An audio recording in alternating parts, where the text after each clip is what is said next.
রাজধানীর বাইরেও জ্বালানি তেলের সংকট দেখা দিয়েছে। পেট্রোল পাম্পগুলোতে মোটরসাইকেল এবং প্রাইভেট কারের দীর্ঘ সারি। ঘন্টার পর ঘন্টা অপেক্ষা করে অনেক সময় ফিরতে হচ্ছে খালি হাতে। আবার অনেক সময় প্রয়োজনের থেকেও কম তেল পাচ্ছেন ক্রেতারা। বিস্তারিত ইমরুল কায়েসের ডেস্ক রিপোর্টে। মধ্যপ্রাচ্যে যুদ্ধের প্রভাবে বৈশ্বিক সরবরাহ ব্যাহত হওয়ায় দেশে জ্বালানি তেলের ঘাটতি দেখা দিয়েছে। ফিলিং স্টেশনগুলোতে তেল নেওয়ার জন্য দীর্ঘ সারি।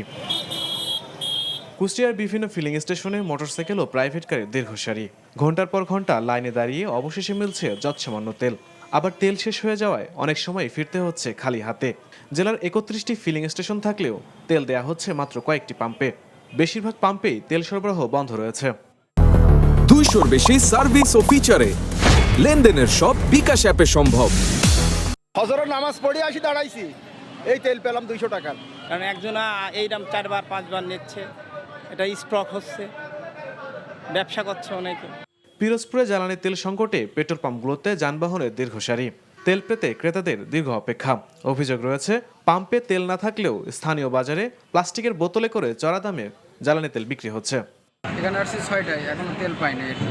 তেল আসবে বললো 10টা-11টার দিকে, সেই অবধি অপেক্ষা করা লাগবে। তেল নেওয়ার জন্য আসছি, কিন্তু তেলের কোনো খোঁজ খবর নাই।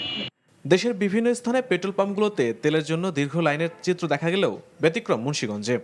জেলার বেশিরভাগ পেট্রোল পাম্পে তেলের জন্য লম্বা লাইন না থাকলেও সীমিত পরিমাণে তেল বিক্রি হচ্ছে।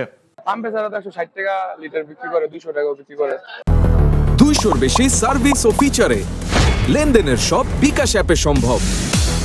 সমতলের মতো বান্দরবনের পাহাড়ি এলাকাতেও জ্বালানি তেল সংকটে বিপাকে পড়েছেন স্থানীয় জনসাধারণ। ভোগান্তিতে পড়েছেন বেড়াতে আসা পর্যটকেরাও।